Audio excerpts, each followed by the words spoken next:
Major गौरव आर्या, मैं आपसे पूछना चाहूंगी, ये हर बार की तरह पाकिस्तान सबसे ज्यादा भागकर जल्दी चीन के पल्लू में घुस जाता है। अब ये पाकिस्तान तो वही पाकिस्तान है ना, न्यूक्लियर बम वाला। तो ये चीन के पीछे क्यों जाकर छुप रहा है? चीन से क्यों कह रहा है कि आप भी मांगिए कि तहकीकात पहले हो बाद में बयान हो? ये मामला क्या है? थैंक यू नाविका, अपनी शो में बुलाने के लिए। देखिए, बहुत पुराना स्ट्रेटेजिक एलाय है चाइना पाकिस्तान का। और एक जमाने में जब चाइना और अमेरिका के डिप्लोमेटिक रिलेशंस नहीं होते थे, वो पाकिस्तान ने मिडवाइफ करा था पूरा मामला। तो तब से चाइना के बड़े क्लोज हो गए। चाइना अगर सपोर्ट ना करे, पाकिस्तान की इकोनॉमी एक महीने ना चल पाए। They simply don't have the money and it's a highly mismanaged country. ये चाइना के पास इसलिए भागते हैं क्योंकि उनको पता है चाइना का कोई कमर्शियल इंटरेस्ट नहीं है पाकिस्तान में। CPEC is not a commercial venture, it is a strategic venture.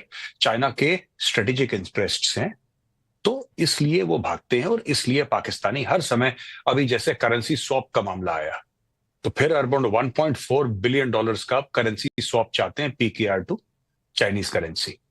देखिए, मैं वही आपसे कह रहा हूं, अगर आप इनका पाकिस्तान का ट्रेंड देखेंगे, ये हर दूसरे महीने चाइना पहुंचे रहते हैं, हर तीसरे महीने Saudi Arabia. They need Chinese money to survive. Pakistan इतना पैसा नहीं बनाता है कि खुद के लोगों को खिला ले, अपनी सरकार चला ले और इकोनॉमी चला ले। उसको चाइना के बिना नहीं बनेगी उसकी बात। It's as simple as that. That is why. तो ये पहले बड़बोला बन, हम न्यूक्लियर पावर है। आपने कभी देखा नाविका, मैं आपसे पूछ रहा हूं, आपने कभी देखा किसी इंडियन को बोलते हुए कि हम न्यूक्लियर वेपन स्टेट है? या आपने कभी किसी अमेरिकन को बोलते हुए देखा, या किसी चाइनीज को बोलते? कोई नहीं बोलता। सिर्फ नॉर्थ कोरिया बोलता है और पाकिस्तान बोलता है। और ये रोज बोलते हैं, हमारे पास न्यूक्लियर है, हमारे पास न्यूक्लियर है। कौन बोलता है? मैं आपको ये भी बता दूं, ये पाकिस्तानी पॉलिटिशियंस बोलते हैं। ये रेलवे मिनिस्टर ने बोल दिया पाकिस्तान के, ये शाहिद अफरीदी ने बोल दिया। ये सब पाकिस्तान का आर्मी चीफ कभी नहीं बोलेगा। He will never speak about the nuclear option. कभी बात हुई, डिस्कशन हुआ, मेंशन करना मेंशन कर दिया, there will be no threats coming from the Pakistan army chief. बाकी इनके पॉलिटिशियन डेली बोलते रहेंगे हमारे पास न्यूक्लियर है, हमारे पास न्यूक्लियर, हम ये कर देंगे, वो कर देंगे।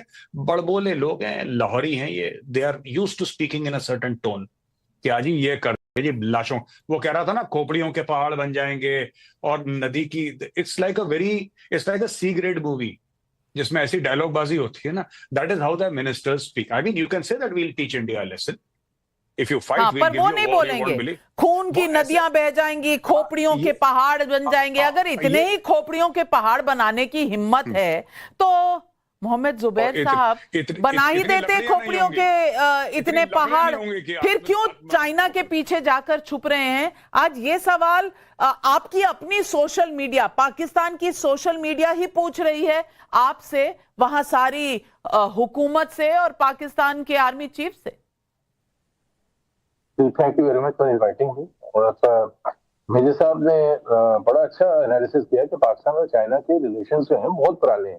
बल्कि मैं करेक्ट करूंगा, 71 में तो हमने हेल्प की थी चाइना को अमेरिका से डिप्लोमेटिक रिलेशंस कायम करने के लिए। उससे पहले जुल्फिकार भुट्टो अर्ली 60s में जब वो फॉरेन मिनिस्टर थे, तो उस वक्त Pakistan reached out to China when no other country was ready to sit and talk with the Chinese. So हमारे इतने पुराने रिलेशंस हैं।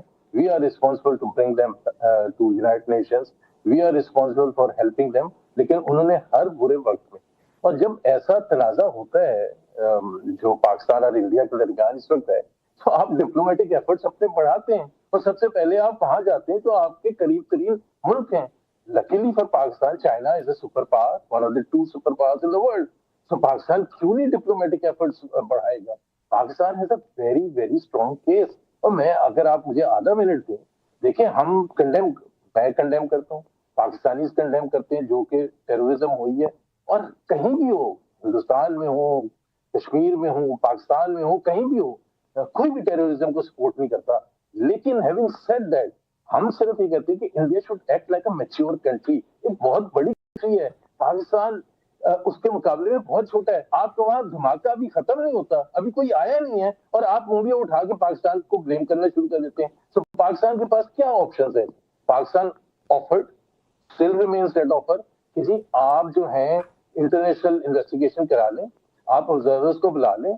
हम अगर पाकिस्तान से कोई ताल्लुक हुआ, अगर, जो कि नहीं है, बट अगर कुछ हुआ तो हम आपको बिल्कुल सेटिस्फाई करेंगे। लेकिन ये नहीं हो सकता कि आप उंगली उठा मोहम्मद जुबैर साहब, ये डॉसियर हम लोग खेल चुके हैं, बहुत खेल चुके हैं। जब मुंबई पर अटैक हुआ था, यहां अजमल कसब को पकड़ा गया था, तब भी ये डॉसियर का खेल हुआ था। पाकिस्तान ने तब क्या किया था जब जिंदा अजमल कसब पकड़ा गया था, ये दुनिया देख चुकी है। और वो आप कह रहे हैं टेररिज्म के सब खिलाफ है। वो ओसामा बिन लादेन आपके बैकयार्ड में मिला था ना, याद है ना आपको? हिलरी क्लिंटन का बयान याद है ना, स्नेक्स इन योर बैकयार्ड, याद होगा आपको। और अगर नहीं याद है तो मैं आपको दोबारा याद करा दूं। और हमारे यहाँ एक कहावत है, 900 चूहे खाकर बिल्ली हज को चली। तो गौरव आर्या यहाँ 900 चूहे खाकर बिल्ली हज को जाने की कोशिश नहीं कर रही। गौरव आर्या जी, मैं सिर्फ 1 मिनट लूंगा। जो ये पाकिस्तान के पैनलिस्ट है ना, जो बात कर रहे हैं कि इन्वेस्टिगेशन करवा लीजिए, ये छोड़िए 26/11 तो नहीं। मैं बात करूंगा आपसे सिर्फ और सिर्फ पठानकोट की। पठानकोट में टेरर अटैक हुआ, आपको पता है? एक फ्रंटलाइन फाइटर बेस में एक फ्रंटलाइन, जब हमने बोला पाकिस्तान से कि आपने करवाया, उन्होंने मना कर दिया, साहब हमारा क्या लेना देना है। We invited the Pakistani spy agency to come to a frontline fighter base. आप आइए पठानकोट, आप देखिए, हम गलत नहीं बोल रहे, ये देखिए प्रूफ पड़े हैं। We did that. आपको पता है, जब 26/11 की आपने बात करी, जब हमने पाकिस्तान को डॉजिया दिया, इनके जज ने कूड़ेदान में फेंक दिया, बोला जस्ट लिटरेचर, ये लिटरेचर है, इसमें कुछ भी नहीं है। तो मैं एक बात बताता हूं, ये तो सरकार ने 10 मिनट लिए, ये तो मैंने 10 मिनट लिए। मैं तो आपको ये कहना चाहता हूं, इसमें 1 मिनट भी नहीं। You should have a protocol in place कि कश्मीर में कोई भी करे, कश्मीर में कुछ हो, सबसे पहले पाकिस्तान को ना एक बड़ा सॉलिड सी मिसाइल जानी चाहिए यहां से। That is the only language. It's a military state. आपको ये बात समझनी पड़ेगी नाविका, ये एक मिलिट्री स्टेट है, ये एक सिक्योरिटी स्टेट है। इनको फौजी के बूट ही समझ में आते हैं, इनको जबान डिप्लोमेसी की नहीं समझ में आती। ये आसिम मुनीर खुदा है इनके लिए। ये रावलपिंडी की ओर शक्ल करके सजदा करते हैं। इनको नहीं समझ में आती डिसेंसी की आवाज, इनको फौज का बूट समझ में आता है। और वही इनकी जबान जो है, भारत में सिर्फ एक इदारा, एक ऑर्गेनाइजेशन बोलती है जो जबान पाकिस्तानियों को समझ में आए, that is the Indian army. इनको मैं बता रहा हूं आपको, इनसे कोई फायदा नहीं है, कोई भी फायदा नहीं है इनसे बात करने का। आपने डॉजियर आपने बिल्कुल ठीक बोला, 26/11 में आपने इनको दे दिया, आपने बोल दिया ठीक है पठानकोट का ले लो, प्रूफ ले लो, कोई बात नहीं, आप हमारे इनॉग्रेशन में आ जाओ, कोई बात नहीं। मोदी जी ने बोला मेरी लेगेसी क्या होगी। He tried his best, I must appreciate, he tried his best. Pakistan से रीच आउट करो, नवाज शरीफ के घर में जाओ, सब कुछ करा, एंड में क्या मिला? उड़ी, एंड में क्या मिला? पूरी मिला, फिर पुलवामा मिला। और इनको आप सही कह रहे हैं गौरव आर्या, इनको भाषा ही वही समझ आती है जो आर्मी वाली भाषा है। लेकिन नुसरत अमीन, इतना आपके पास न्यूक्लियर बम है, इतना जलवा है,